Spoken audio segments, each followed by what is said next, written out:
Hello, everyone. This video is about the paragraph. And if you haven't noticed yet, I'm a big fan of learning how to critically read and learning how to write very strong paragraphs. So, we're going to get started by just going over a way to set up a paragraph. And I really encourage you to learn this way of setting up a paragraph, and then you can vary from it once you know the elements that you need to have in a paragraph. But it's really helpful to have a structure in mind when you're writing a paragraph, and again, it will help with writing anxiety. We are going to use a particular formula to write strong paragraphs. We're going to start with a topic sentence. We're going to add two sets of evidence, and then we're going to have a concluding sentence. There is information throughout the website about each of these parts, but we're just going to walk through them in an informal way in this video. We're going to begin with the topic sentence. That should be the first sentence in your paragraph. It should be a complex or compound sentence because you will be introducing both the main idea of the paragraph and a brief introduction of your evidence. So that is why you need a complex or compound sentence. A simple sentence will rarely hold all of that. Um, Also, if you're writing a standalone paragraph, you will just write about the theme of that paragraph. But if this is a paragraph within an essay, your topic sentence should support or explain or develop your thesis. After your topic sentence, you're going to have two evidence sets. And here I'm going to describe what is in an evidence set. Okay, so first you're going to introduce your evidence in a very simple sentence.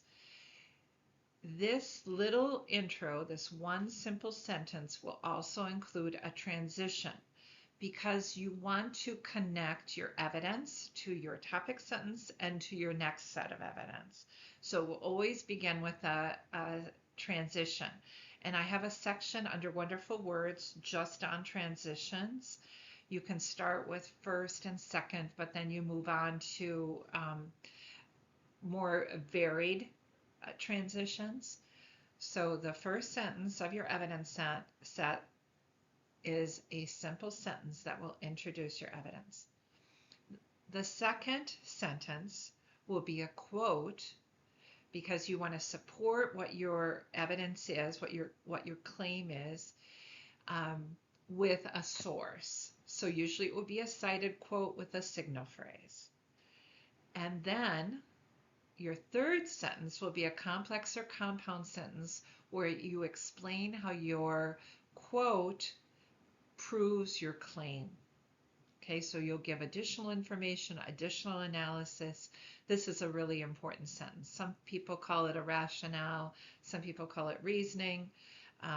We are just calling it an explanation of your evidence.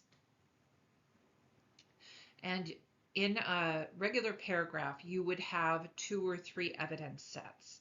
We're primarily going to work with two evidence sets. Finally, your last sentence in your paragraph will be a simple, complex, or compound sentence that is a new and interesting restatement of your topic sentence. So in your topic sentence, you're kind of setting out the main idea of the paragraph. You're giving the big idea of the paragraph.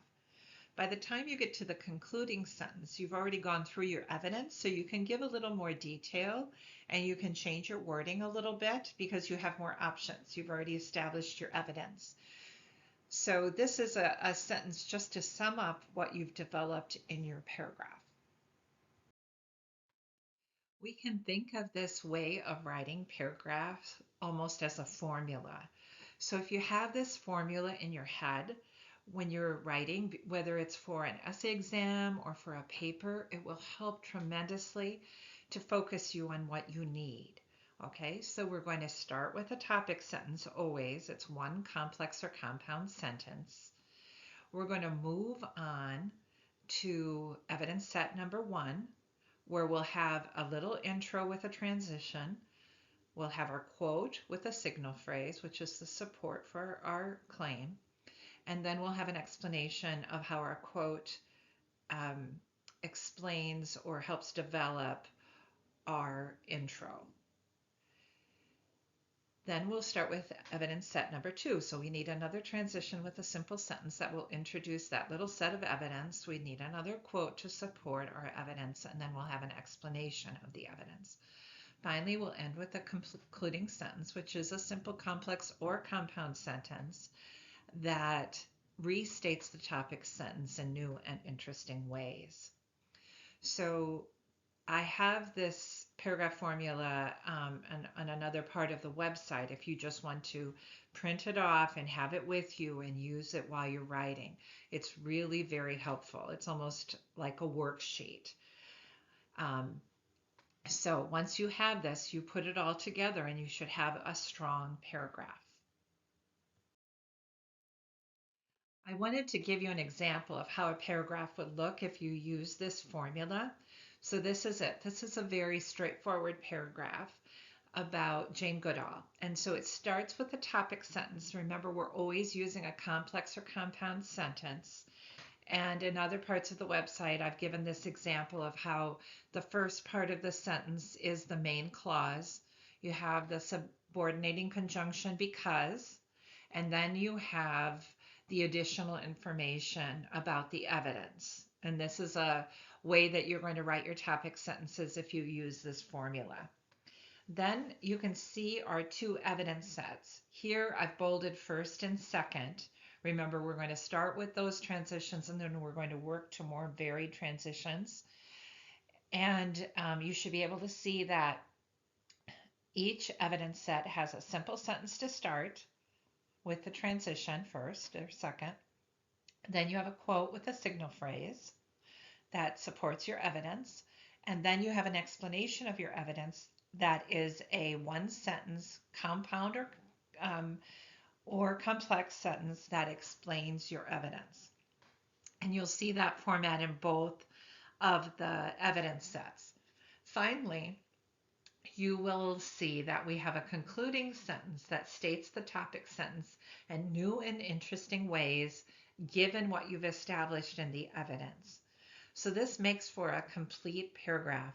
And of course, you would not embolden your transitions when you're writing a real paragraph. I've just done that for you so you could see where the evidence sets begin and end.